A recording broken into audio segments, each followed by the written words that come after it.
Hey guys, so as you can tell by the title of this video, I'm going to be sharing with you all how I was able to get through college pregnant and raising a baby and all of that. I feel like this is a very important thing to talk about. There is still a lot of stigma and shame on, young moms, teen moms. What we should do is support and provide these moms with resources to be able to succeed, not make them feel shameful. I really wanted to make this video so I can share advice that I've learned now that I've graduated from college and just reflecting back on my experience. These are things that I would want to share with any mom who's in that same situation. And yeah, so without any further ado, let's just get right into this video.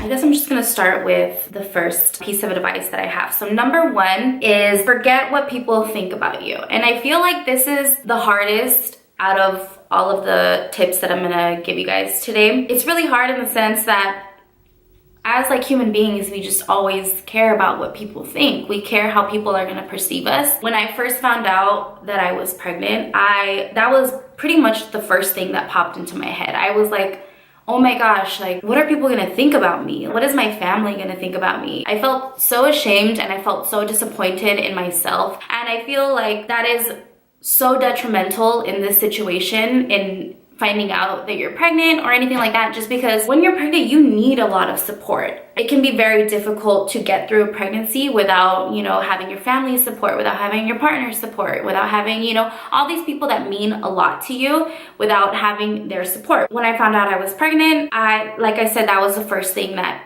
came to my mind is how is my family gonna view me? In the end, thinking about, what all these other people think about you, it really only hurts you and it hurts your baby. A pregnancy is such a beautiful time in your life, whether it was planned or unplanned.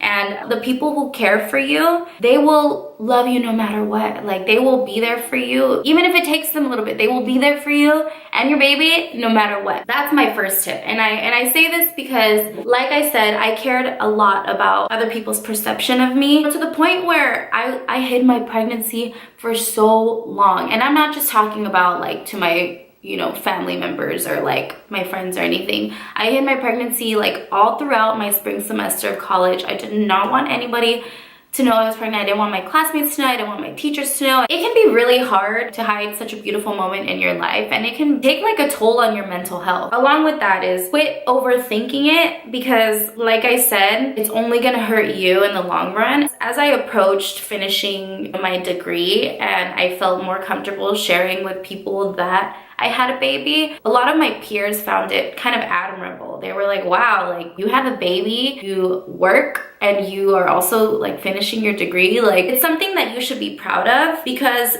being a mom by itself is hard work. And anybody who's a mom can vouch for that. It's hard work.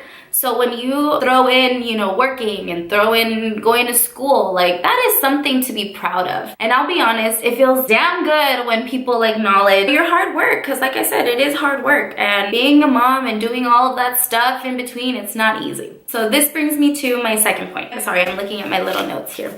Take time to really plan your schedule and organize it so that it best fits your needs. Schedule in quality time that you spend with your family and your baby. Schedule your time to do your schoolwork. Schedule your time to go to work. You're probably like, schedule in time to spend quality time with your baby. Like, what the heck? Why would you need to schedule that? Like, you should already be doing that. Yes, that's true. You shouldn't really need to schedule in quality time with your baby.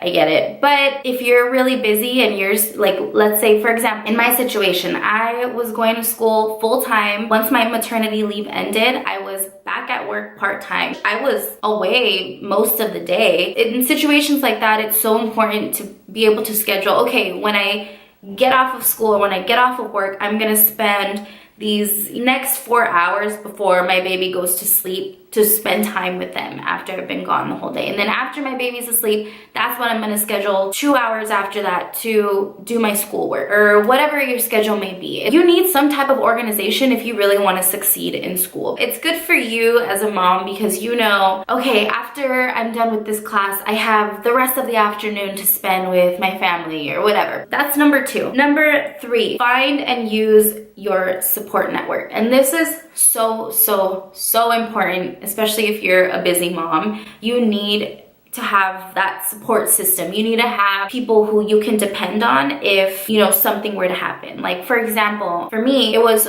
so important for me to have those people because Ash got sick a lot. Once he started going to daycare, he was sick pretty often, and when he was sick, he obviously couldn't go to daycare. So it was so important for me to have my best friends be able to watch Ash for a few hours, or his grandparents to watch Ash for a few hours, so that I can go to school or go to work or study. It does take a village to raise your child. When I heard that saying, I was like, oh my gosh, like that is so true. It takes a village to raise a child. Like, you cannot do this by yourself. Even if you think that you can, you cannot. I guarantee you there will be one time where you need to depend on somebody that is not your partner. I would also throw in like your professors in this. You really need to make sure that your professors are on board with your lifestyle. Your professors can't read your mind. They don't know that you were up all night because your baby didn't want to go to sleep, and that's why you were late to class. So I would strongly advise, like, if you know that, you know, your home life is going to impact your studies, you need to talk to your professor and say, hey, this is my situation at home, you know, and then they're going to be more understanding, and more than likely they're going to want to help you. Like I said, I didn't really want any of my teachers or professors to know, and I really tried my best to kind of not let my home life affect my studies. But it wasn't until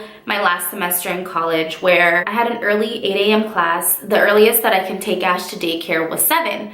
And it literally took me like almost an hour to get on campus with traffic. I was showing up late to class like almost every single week. And finally, I was like, I need to tell my professor, because if not, I'm gonna keep getting dinged for showing up late to class. So I talked to her and I said, hey, this is my situation at home.